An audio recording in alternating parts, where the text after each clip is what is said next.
ما در ترکیه قرار داریم. اینجا مسجدهایشان قبر دارند. اما در درون مسجد نه، البته ограждение هست، یعنی بیرون از مسجد، یعنی مسجد به داخل می شود. همون شما می دانستید به فکرم که قبر دارد. در این جاها نخوانید میگویند بعضی کس، خواندن ممکن یا نیست. اصلا مسجد پیامبر صلی الله علیه و سلم لعنت کردن اون آدم هایی که بر بالای قبر مسجد می سازند. نعوذ بالله. این همه بیسوادی، یعنی که از شریعت نهایت دور بودن معناش هسته. لعنت کند الله تعالی اونهایی که بر بالای قبرهای پیغمبراشون مسجد می ساختن. این یکم مسئله اینه خوب دانستن در کار که یکم مسجد ساخته شده است یا قبر. یعنی اگر همینجا قبر باشد و در بالای قبر مسجد ساخته باشد، این از همه گناه عظیمش همین.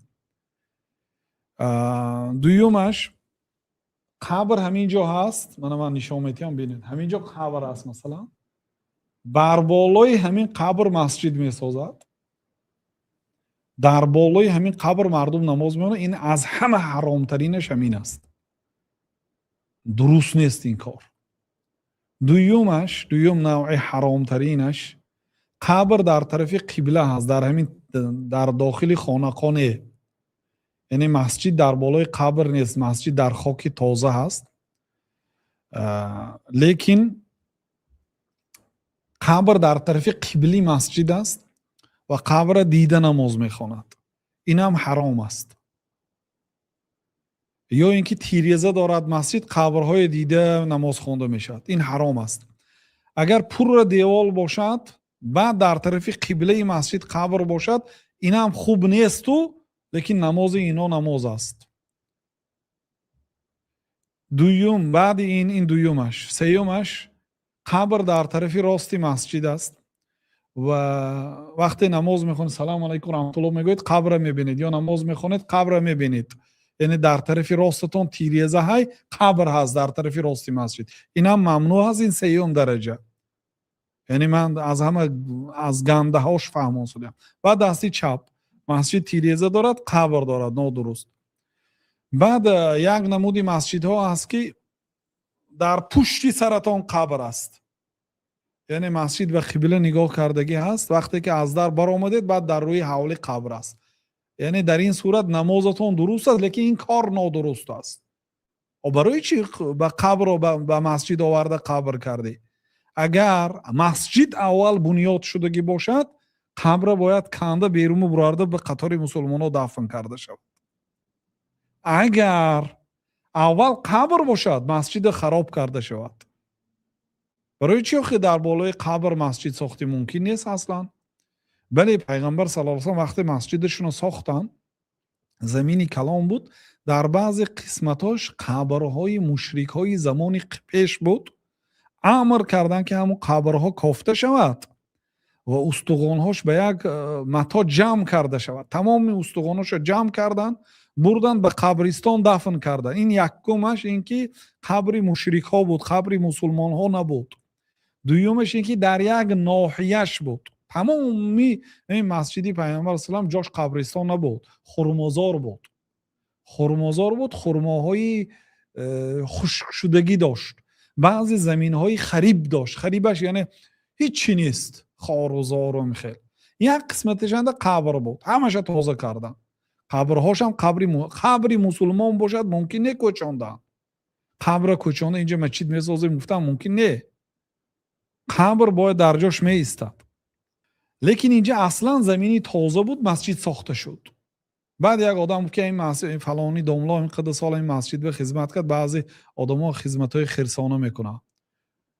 دوملا عبدالسمی از کلکن اسفرند سال 2001 وفات کردن. بعضی همین آدمای وایمه همین دوملای در این مسجدی حاجیان گور میکنیم گفته قربت میکردن. بعد بعضی دوملاهای علمدار اجازت ندادن، یک پای ایستادن که ممکنه در مسجد دفن کرد. آخه مسجد به دفن میکنه آدم ها همین قبر برای مسجد نه، برای قبر میبی آدم ها. برای زیارت قبر میبینید در اینجا حضرت فلانی خوابیدی گفته. اعتقاد مردم ما به قبر بسیارتر از اعتقاد به الله تعالی. او بیچاره آدمی که در قبر هست او محتاج یک کف دعای شما هست، محتاج صدقات و خیرات شما هست. او تمنا دارد که الله تعالی وی به مقدار 2 رکعت نماز به دنیا یک بار برگرداند و 2 رکعت نماز خونده گشته رود، مسئله هاش همش حل کرده. کسی نباشه محتاج است به دعای شما. و فی دعاء الاحیاء منفعت للاموات. امام طحاوی عقیده امام اعظم و شاگردانشان قاضی ابو یوسف محمد ابن حسن فرمانده گفتند که و در دعای زنده ها برای مرده ها فایده هست. شما زنده دعا کنید به اون آدم فایده میگیرد. شما رفته از وی دعا طلب نمیکنید. حضرت فلانی $100,000 داده ایزید یک زن گیریم یا ماشین خوش رو خریدیم گفته قبر یاردم نمیپرسه. او بیچاره به دعای شما محتاج است. قبر و الله تعالی و قبر و مسجد فرق کنه برادرها. و قبرستان برای دعای شما محتاج است. و مسجد شما محتاج است. درویش و غنی بنده این خاکی درند و آنان که غنی ترند محتاج ترند. هر یک بای و کمبغل به مسجد محتاج است و آنهایی که پولدار هستند محتاج تر هستند. من پولدار یه روز نصیحت کردم که آخه تو باید بعد این وقتی از آن باید مسجد درایی، پولت بسیار است، تا وقتی قامت باید دعا کنی. آدمای بی پول پروا ندارد. تو باید بسیارتر عبادت کنی نسبت کمبغلا، نه اینکه کمبغل بسیارتر عبادت کند. و آنان که غنی ترند محتاج ترند، آنهایی که پولدارتر هستند به مسجد محتاج ترند، بسیارتر باید عبادت کنند. خلاصه مسجد جایی هست که ما به حاجت می رویم. باید در اینجا قبر نباشد. اما قبر پیغمبر صلی الله علیه و سلم سببش امروز وقتی که میبینید که مسجد و قبر بر به بر هست، حتی در داخل مسجد ماندگی هست، سببش من در دیگر نوارها بیان کردگی هستم، لیکن خیلی میگم کوتاه‌تر. وقتی که پیامبر صلی الله علیه و سلم از دنیا گذشتن، یگان انسان در روی زمین علم نداشت که پیغمبر صلی الله علیه و سلم به کجا دفن میشن غیر حضرت ابوبکر رضی الله عنه، اعلم الامه، عالم ترین امت. ابوبکر علم های داشتن که هیچ کسی ندونست، نمیدونستن. حضرت ابوبکر گفتن که پیغمبرها در جایی که وفات کرد در همون مکان دفن میشد. همین جانش در کجا بر آمد، همون مکان باید قبرش شود. و پیغمبر صلی الله علیه و سلم در حجره حضرت عایشه بودن، در خانه حضرت عایشه. اون وقت خانه حضرت عایشه همسایه مسجد بود. انا در درس سیره، درس ساختمان مسجد است. سیاست اولی پیغمبر صلی الله علیه و سلم در دولت اسلامی روزی که دولت تشکیل کردن، یکم کاری کردن مسجد ساختن. مسجدی که بود کردن در پهلویش برای خودشون و برای زنهاشون خانه ساختن، برای آنکه امام نزدیکترین آدم به مسجد باشد، تیز رود برای خودشون، چون زمین به پول خودشون خریدن. زمین مسجد نبوی پیامبر صلی الله علیه و سلم به پول خودشون خریدن. زمین خانه زنهاشون هم به پول خودشون خریدن، همسایه کردن. یعنی خانه پیامبر صلی الله علیه و سلم همسایه مسجد بود. پیغمبر صلی الله علیه و سلم باید در جایی که جانشون برآمد، وفات کردن، دنیا را ترک کردن، باید در همونجا دفن شوند.